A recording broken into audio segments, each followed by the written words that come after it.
because it was beautiful and it was something new and it was something different. That's why I think that's where they separate. I totally agree.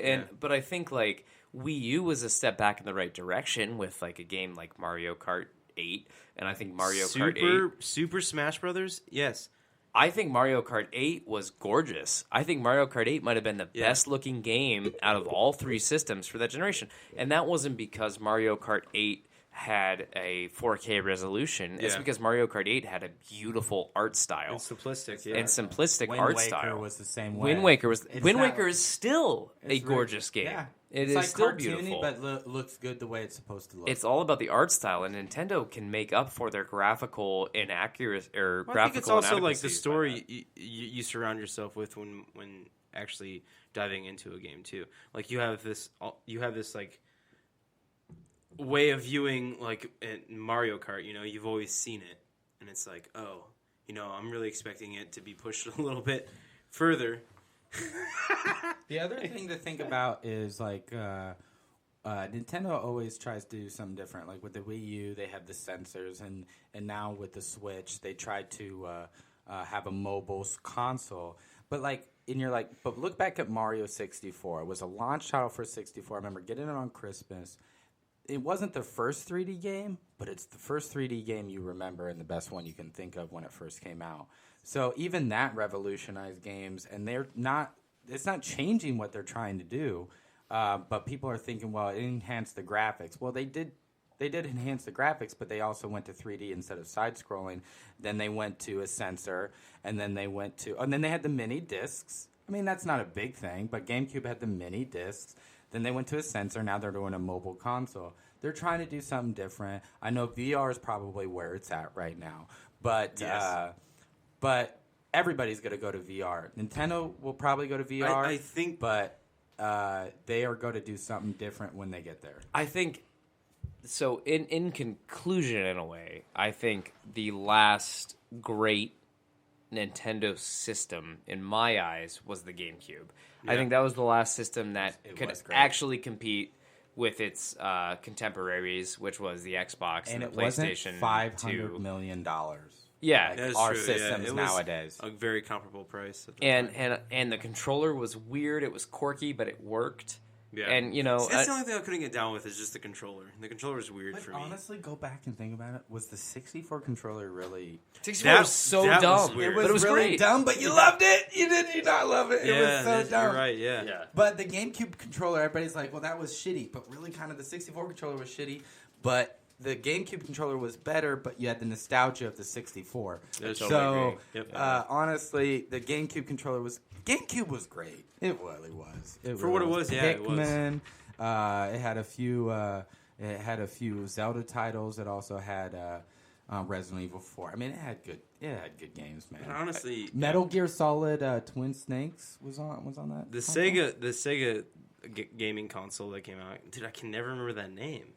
Dreamcast. Yeah, Dreamcast, man. Dude, I just have fond memories. What, just I do too. Crazy Taxi, and that was about it? No. Like 2K. 2K games were huge on the Dreamcast. They were only on Dreamcast. Do you guys remember what the sensor was? What was that? It had, like, on the controller, it was something new. The craziest thing, you could plug something into the fucking controller. What was it, a cartridge or something like that? A game, like a saving cartridge, right? Plug it in the controller? There was a sensor or a screen or something weird in regards to, I cannot to this day remember what it is, but there was I thought it was a cartridge, like a saving cartridge, and with the screen. But the 64, the saving the memory stick was. It was in the controller. It was. In the back of the controller. Yeah. Yeah. So I don't know. But I just have really fond memories of the Dreamcast, and I don't know why exactly. It was good. It just got beat because it lost the licenses for 2K. It got beat. I think it came out at a weird time too. I think it came out like. And the price point on it was pretty steep. It's steep, yeah. But I think it came out like right around the end of the life cycle of the PlayStation 1. Yes, and Xbox competing with 2. And it was it was kind of competing with PlayStation 1 and PlayStation 2, but it couldn't compete with PlayStation 2. And then the Xbox launched shortly after that, and then the rest is history. I just don't think it had a chance. So awesome! Ultimately, I can't wait. until the Switch comes out on Friday. Like, I know it's getting kind of piss poor reviews at this point, but it's all about Zelda. It's all about the games. It's all about Rogan, what you're playing. I'm going to be honest with you with the reviews and some of the little, I think you're going to enjoy it. I absolutely do. Even With after nostalgia listening, and just loving the game, you will. I think in the end, after watching that, I did go, man, that kind of sucks. But when I get it, I know I'm gonna like it. I did not think anything. I think reviews are bloated, honestly. I do, but I think like in the end, I'm gonna agree with some of the reviews. I'm gonna be like, the hardware. You know what? Yeah. I'm gonna give it a 6.7 to 7. Yeah. But the game Zelda, I'm gonna give it a 10. I can't wait to. You know what honestly, I mean? Like, I want to come over when you get it. I want to come over and just. I mean, check come it out. on, Absolutely. Honestly, like, yeah, we wanted a 9 out of 10 or something, or we wanted Wired to give it a 9 out of 10, but. A 6.7 isn't bad. I think reviews it's not are horrific. very. They said it was okay. They said it was good. They didn't say you're gonna hate it. It's not it'll like they came on improve there with firmware upgrades Yeah. and updates. But I think reviews are so hard on anything right now because it's like we've already seen all these things happen. We've already seen all these games, but it's like wow, I don't know what else could actually happen. You know, how are they going to push the envelope when there's already VR out? You know, I think reviewists are very hardcore on certain things. Think about the people that are playing Wii. Like when we play Wii, it's because we have 6 to 8 people over and we're all getting hammered drunk playing. Yeah. You don't do that with PlayStation and Xbox. That would be weird. With a whole bunch of people you over. don't. I mean, it's a different system. I guess it just depends on who your friends are because I do have friends that come over and we play 2K together on PlayStation, but it's a group of 4 of us and I've known them since high school. So it's it's different. But as a party game, I agree. I totally. Oh yeah, it agree kills with everybody. You. But game with scenario. 1-2 Switch, my parents could come over and we're gonna be like, "Oh, you got to milk a cow," and it's they'll be able to pretty do easy. that, and it'll be fun. They know the Nintendo controller, so they understand how to use it. In the end, and the controller breaks off. In the end, you pick the console that is best for you. And so while the GameCube or while the Switch or the Xbox not for you, but the Switch is, or the PlayStation's for you, that's what you pick. What's for you. And I would also say just don't base it off of reviews. At all. I agree. Base it off your gut. Go with it. Try it out. If you don't like it, whoops, okay. But you're just going to have to live with that decision. But just go with your gut. Don't let people provide insight of what you should pick or what you should not pick or what you should try. You know, that's your right as a human being on this planet. It's just try as many things as you can. If it doesn't work out, it doesn't work out. But it's a life learned lesson of not going on that path again. But just try it. Has it really changed? I mean, you played PlayStation 1 over Nintendo. You picked what you enjoyed. Is that any different now? No. I will say that I'm not into VR right now, but man, I'm excited where that's going. Oh my god. Me too. I'm not willing to jump onto the I'm on the VR fucking train. board, You man. dropping $600 for a Steam? I'm buying a PC. I am building a PC specifically to All right, play. we're gonna definitely review. I want to play with my Paranormal friends Activity. I want to see you play that. I want to play And- that so bad. and play VR specifically. I had my girlfriend check it out. She totally was like, "Oh, this is gonna be so weird playing VR and stuff." And I was like, I don't know. Your I think girlfriend sounds like? I don't know. She probably doesn't. She's probably killing me. She's definitely gonna listen to this. Uh-oh. Uh-oh. I'm in trouble. But so basically, she was so skeptical of the VR, and she's like, "I don't know if I'm gonna like this at all." You know, I semi.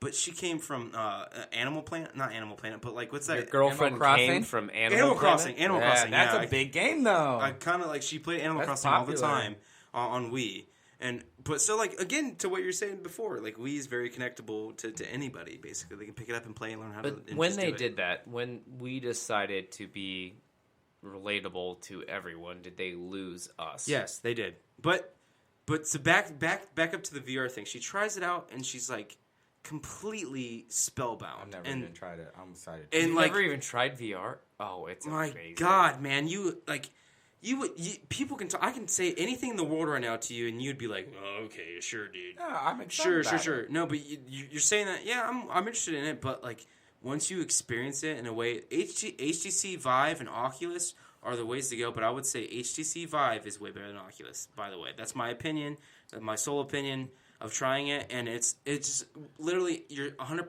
immersive into the experience of the game. The other thing to think about is my roommate. They use VR actually for their work. So Yeah. they use it for architecture and for art design and the one thing. And so he was in a room and he was watching people play the game, and he was watching people walk a tightrope between two buildings. And it was so funny when it came on. They were on a flat floor, and it came on and was like they were going to fall off. Yes, it was that realistic. Specifically, to my girlfriend was trying it out, and there's this plank you go up in this high rise building. You're downtown, and so the settings. So close your eyes. There's a setting. There's cityscape around you. All right, and then you hop in this elevator. The elevator takes you to the very, very top of the floor. You're probably 100. Probably the same thing I was thinking. 100 feet up in the air, 100 flights in the air, or whatever in the building. And basically, there's a wooden plank in front of you, and you step out to a wooden plank, and you walk out onto it. And you actually lose your balance, even though you're on a flat floor. But the funny thing is, my friend was like, okay, I know how this game is. I played it before. You know what I'm going to throw in the mix? I'm going to put a wooden plank on the floor, and you're going to have to walk that while you're in VR and 100% immersive. You have basically your reality is VR. That's what it is. So it's a 360 environment. You're wearing headphones, and you're totally mind fucked while you're doing this. And she was like, literally, she's shaking, and she was like, Zach, make sure you hold my hands. I'm like, you're on the flat floor. You're not going to fall or anything like that. And she was literally freaking out. So I'm saying the next big push in gaming will be VR, and it is VR. I can't wait. I always think VR, though, will always just be an experience and not gaming. Not a game. But that, I love it. But that's you though. But that's so like when you say like I love the nostalgia of Nintendo. I love playing Dreamcast. Not Dreamcast. Fuck, I said Dreamcast. Wow, GameCube. So I love playing GameCube. It's sort of this like made up reality of what this should be and what I've experienced. So you got to think about VR. VR is coming out in a time where people haven't experienced that. All they've experienced is PlayStation 4, Xbox, and Nintendo. So that's all they have. And then this VR, like, mind you, VR came out a long, long time ago when we were little. It was in malls. It was kind of dorky and weird and not 100% put together because there wasn't the technology behind it. But now there's technology behind it, and technology every day is growing and getting better. But it's still like from my understanding of VR, like it's still like playing Myst in 1995, where it's like, okay, I've got this headset on, and I want to walk over here, and I want to go do this thing, so I'm going to point and click and like warp to this position. Some games are like that. Some games aren't. Yeah, there are multiplayer games that are on there. You mean like the teleporting factor, which is weird, and I do 100% agree with you. They need to figure out a way, but there is this thing you can buy. It's a treadmill. Until we get to that, for $90 million. It's not even that expensive. It's not that I don't expensive think. at all. I think it's pretty cheap. No, it's pretty. It's like maybe couple $1,000. Like less, not like I'm gonna go and buy it, That's but still like exactly what I was No, but thinking. yeah. Over $1,000. But it's awesome. But the thing about it, it's crazy. So like, I see where you're going with this. I understand where you're coming from, but I don't.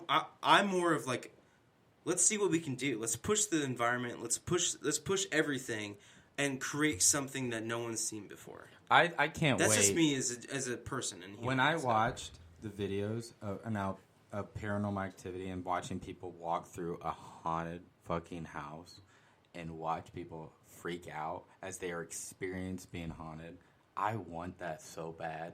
Because I think that sounds amazing. Like you freaking out because you are immersed in this house that is haunted, and you turn a corner. You can see that on a 65-inch 4K TV. You can see that. But you will not have that experience of being in a house and being immersed in that house and being freaked out. I think those are the type of games that I'm excited for on VR, is being immersed. It doesn't even have to be a game though. Imagine this. Imagine you're in a room, okay, and these robots start just coming out. It's not a scary game at all, but it's just terrifying to feel like if you're playing Resident Evil, you have an outside looking in, and it's still scary. Imagine being engulfed in that environment and being like, oh, since there's no monsters, but there's robots flying at me that I have to shoot and kill before they kill me. So zombies only. I know, but you're saying horror, but it's not just horror. It's like adventure too. I agree. Imagine falling down a waterfall, fully immersed into the game, and just like freaking out because. But see, there's where my doubt is. I think we've all been there. Yeah, but that's where my doubt is. Like how. That's why right now. You described like a Tomb Raider experience where you are going through a cave and then you might jump off Indiana Jones or Tomb Raider style into, and you're like, hey, I'm immersed by it. I don't think the technology's it's there totally to there, make dude. me feel like I've jumped You into think the water. I think you'd be surprised. You would be super I've never tried it. surprised. I've I never do tried think it. you'd be surprised. You said you're going to get it or you have it. I need to try